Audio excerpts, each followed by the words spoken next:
1857 में मेरठ से अंग्रेज़ों के ख़िलाफ़ आज़ादी की लहर उठी तो दिल्ली के जुनूब में वाक़ और हरियाणा के साथ मशरक़ी राजस्थान के अलवर और भरतपुर अज़ला में फैले हुए मेवात की अवाम ने इस जंग में इस जोश व खरोश से हिस्सा लिया कि अंग्रेज़ों को हर तरफ मेव दिखाई देने लगे।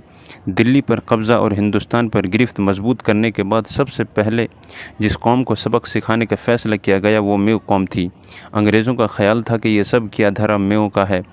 3 अप्रैल 1857 को मंगल पांडे की फांसी के बाद फौजियों में गम गुस्से की लहर दौड़ी तो 29-30 अप्रैल को अम्बाला छावनी के फौजियों ने बैरकों को आग लगा दी। 6 मई को बैरकपुर छावनी में नेटो इन्फेंट्री की 34वीं बटालियन ने बगावत कर दी। इन हालात पर काबू पाने के लिए अंग्रेज़ों ने हिंदुस्तानी फौजियों को खौफजदा करने के लिए ज़िल्लत आमेज़ सज़ा देने का फ़ैसला किया। मंसूबे के मुताबिक मेरठ के 90 फ़ौजियों को हुक्म उदूली के जुर्म में 10-10 साल की कैद बामशक्क़त सुनाई गई और उन्हें जलील करने के लिए उनकी वर्दियां फाड़कर उनके हाथों में हथकड़ियां और पाँवों में बेड़ियां डालकर सारे शहर में परेड कराते हुए घुमाया गया। इस नाकाबिल बर्दाश्त वाक़ये ने मेरठ के जाबाज फ़ौजियों के सीने में आग लगा दी और फिर बगावत का आतिश फशां फट पड़ा। 10 मई 1857 को जिस बहादुर ने बगावत के नक्कारे पर पहली चोट लगाई वो चांद खां मेवाती था। चांद खां मेवाती की पहली गोली चलाने की देर थी कि सारा फौजी इलाका दीन दीन के नारों से गूंज उठा। ये खबर मेवात पहुंची तो मेवात का पूरा इलाका अंग्रेज़ों के लिए कब्रिस्तान बन गया। मेवात का हर गांव अंग्रेज़ी फ़ौज के लिए एक ज़बरदस्त मैदान जंग साबित हुआ। मिटकाफ के मुताबिक एक एक गांव को ज़ेर तसल्लुत रखने के लिए 5-5 पलटन और तोप खानों के दस्तों के साथ जाना होता था। मेवाती किसानों ने तलवार, खंजर, बंदूक और लाठियों से जिस जंगी महारत का सबूत दिया वो अंग्रेज़ फ़ौजियों के लिए हैरान कुन था। जिस देहाती यलगार को वो गैर महज़ब लोगों का मजमा समझकर चुटकियों में मसल देने का इरादा रखते थे उन्हीं लोगों ने उन्हें अपने सिपाहियों की लाशें पीछे छोड़कर फ़रार होने पर मजबूर कर दिया। ये वाक़यात है कि अंग्रेज़ों ने मेवात के मेवों को सबसे पहले कुचलने का फ़ैसला किया। General Wilson, captain Hodson, brigadier general Showers और कैप्टन डरमंड वगैरह अंग्रेज़ फ़ौजी अफसरान ने दिल्ली में एक खुफिया मीटिंग की और सूरत हाल पर गौर करते हुए हिंदुस्तानियों को सबक सिखाने का मंसूबा बनाया। जब इंतकाम और सज़ा की इब्तिदा का सवाल आया तो सब ने बिल इत्तेफाक ये फ़ैसला किया कि हिंदुस्तान की सबसे ख़तरनाक कौम मेव के मस्कन मेवात को तहस नहस कर दिया जाए। अंग्रेज़ों ने मेवातियों को अपना दुश्मन अव्वल समझा क्योंकि इस जंग में उन्हें सबसे ज़्यादा ज़िक्र इसी कौम ने पहुंचाई थी। रोहेलखंड को आज़ाद कराने वाला छोटी मेवात बरेली का मेव बख्त खां था जिसने दिल्ली में अंग्रेज़ों को हिंदुस्तान छोड़ देने का फ़ैसला करने पर मजबूर किया। अगर गद्दार अपना काम न दिखाते तो हिंदुस्तान से अंग्रेज़ का दाना पानी कब का उठ चुका होता।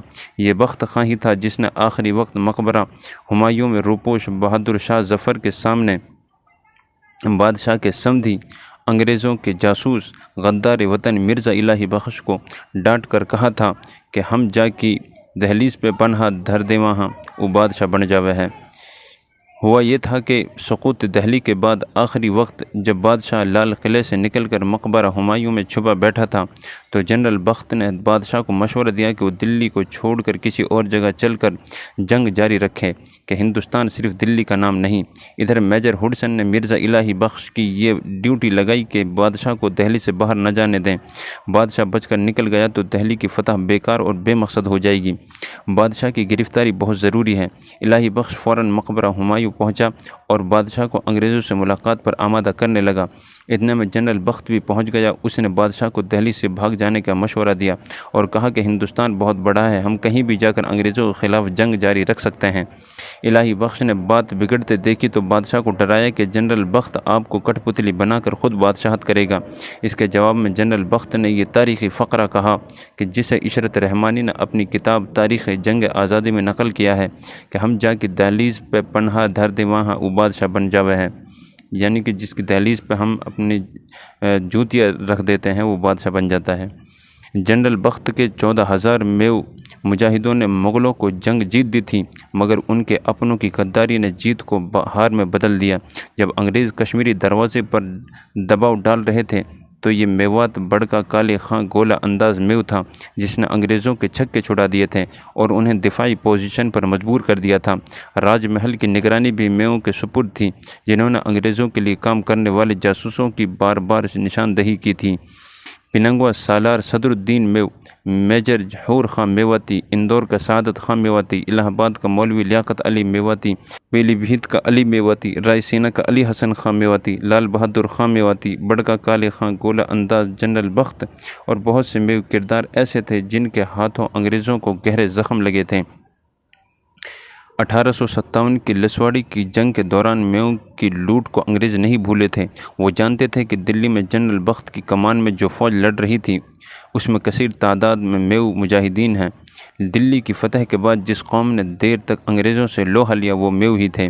انگریزوں نے گڑگاؤں کو مرکز بنا کر میوات پر مختلف جانب سے حملے کیے۔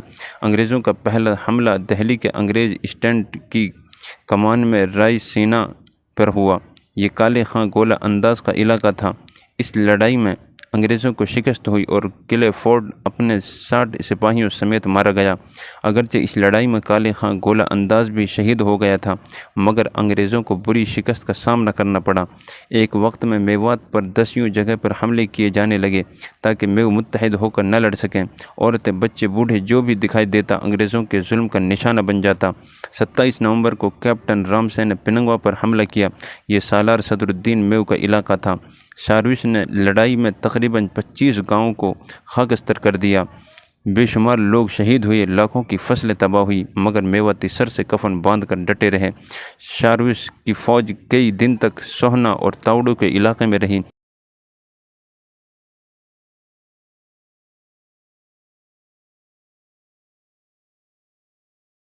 اس نے بابر کی طرح میوات کے سینکڑوں گاؤں نظر آتش کیے۔ اس کے سامنے جو بھی آیا قتل کر دیا گیا۔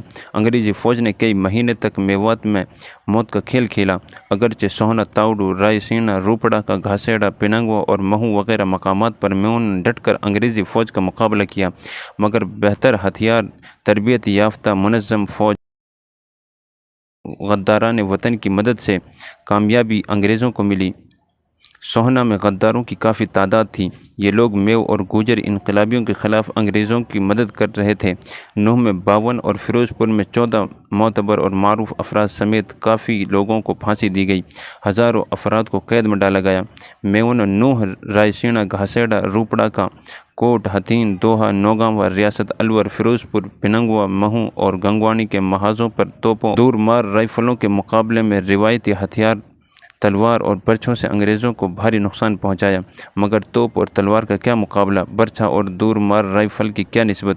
رہی سہی کسر غداروں نے پوری کر دی۔ انگریزوں نے اقتدار میں آ کر بہت سے میوں کی زمینیں ایکٹ مجریہ 1857 کے تحت بحق کے سرکار ضبط کر لی۔ میوں کے بہت سے گاؤں بشمول جھاڑسا، کھیڑلی، جلال پور، دیوڑا، شکراوا، گھاگس، پرگنا، نوح کی زمینیں باغیوں کی مدد کے جرم میں ضبط کر لی گئیں۔ اسی طرح رائے سینا، ساپن کی ننگلی، نون ہیڑا، بائی کا ڈنڈا، ہریا ہیڑا، شاہ پور ننگلی، دوہا، میوان پٹی، نوح، ڈونڈا ہیڑی وغیرہ گاؤں کی زمینیں میوں سے چھین کر اپنے حامیوں بھونڈسی کے راجپوتوں، سوہنا کے کائشت اور نوح کے خانزادوں کو انعام میں دے دی۔ میوات کے علاقے کو الور، بھرتپور ریاستوں، گڑگاؤں اور متھرا ضلعوں میں تقسیم کر دیا گیا۔ دلی کے قریب دیہی علاقے کے کئی گاؤں کو نیست و نابود کر دیا گیا۔ 5-6 گاؤں کو وائس سرائے ہاؤس، راشٹرپتی بھون کی تعمیر کے لیے زمین بوس کر کے ان کی قابل زراعت زمین پر آر کے پورم، ساؤتھ ایکسٹینشن اور کناٹ پلیس وغیرہ بسا دیے گئے۔ انگریزوں نے انتقام کے طور پر میوات میں تعمیر و ترقی کا کوئی کام نہ کیا۔ برقی، ریلوے، پانی، ہسپتال تو کجا کوئی پرائمری اسکول بھی نہ کھولا گیا۔ میوات میں پہلے ہائی اسکول میو برین کا قیام 1923 میں ہو سکا۔ الور اور بھرتپور کے میو تو اس سے بھی محروم تھے۔ شاید یہی وجہ تھی کہ میو گاہے بگاہے انگریز اور مالیاتی افسران کے ساتھ مار پیٹ کر دیتے تھے اور انگریزی اور ریاستی پولیس نیز فوج کے خلاف ہتھیار اٹھا لیتے تھے۔ انگریزوں نے میو قوم سے بھرپور بدلہ لیا۔ سچ تو یہ ہے کہ بہادر میو قوم اور مجاہدین کو انگریزوں نے شکست نہیں دی، انہی غداروں نے مروایا۔ ولیم کیپ نے لکھا ہے کہ حقیقت تو یہ ہے کہ ہندوستان میں ہماری بحالی کا سہرا ہمارے ہندوستانی دوستوں کے سر ہے، جن کی ہمت و شجاعت نے ہندوستان کو اپنے ہم وطنوں سے چھین کر ہمارے حوالے کر دیا۔ मेवों पर अंग्रेज़ी फ़ौज में भर्ती पर पाबंदी लगा दी गई, जो पहली जंग अजीम तक जारी रही। जब हिटलर के खौफ से अंग्रेज़ों की नींदें उड़ गई तो अंग्रेज़ों को मेव याद आए। आज़ादी की जंग में मेव कौम ने जो कुर्बानियाँ दी, ऐसी मिसाल तारीख़ में कम ही मिलती है। अगरचे मौरख़ों ने मेव कौम की इन कुर्बानियों को तारीख़ में जगह देने के वक्त नहायत बख़ुल से काम लिया और अपने कबीले की शान बढ़ाने के लिए आज़ादी के अजीम मेव हीरोज़ को मेव लिखने के बजाय बेधड़क अपने कबीले में शामिल कर लिया। भौंरी के अजीम सिपह सालार जनरल बख्त खां, जिसके नाम से अंग्रेज़ों पर लर्ज़ा तारी होता, बढ़ के बेखता निशानाबाज काले खां तोपची, जिसके खौफ से अंग्रेज़ों की जान जाती थी, पीली भीत के अली खां मेवाती, रायसीना के अली हसन खां मेवाती, अलवर के लाल बहादुर खां मेवाती, मौलवी लियाकत अली खां इलाहाबाद, मेजर हौर खां मेवाती, नंगवा के दराज कद व कामत के मालिक वजीह जमील सालार सदरुद्दीन और इंदौर के सादत खां मेवाती के कारनामों को जंग आज़ादी का कोई मौरख़ फरामोश नहीं कर सकता। मेव कौम की बहादुरी और अजीम कारनामों का सबसे बड़ा सबूत यह है कि दिल्ली पर कब्ज़ा करने के बाद अंग्रेज़ों ने सबसे पहला जो काम किया वो मेव कौम को सबक सिखाना और इन बहादुर मेव जाबाज़ों की तलाश थी, जिन्होंने जंग आज़ादी में अंग्रेज़ी लश्कर नाकों चने चबवाए। उनके नाम और चेहरे उन्हें अजबर थे। बख्त उनको न मिल सका, मगर बड़का काले खां, गोला अंदाज रायसीना का अली हसन खां मेवाती, पीली भीत का हुसैन खां मेवाती, पिनंगवा का खूबरू सालार सदरुद्दीन और दूसरे मेव जाबाज़ों की तलाश में कितनी ही अंग्रेज़ रेजिमेंटें भेजी गई। जब सारा हिंदुस्तान अंग्रेज़ के कदमों में ढेर था, तब भी जीदार मेव रिवायती तलवारों से अंग्रेज़ों की तोपों का मुकाबला कर रहे थे।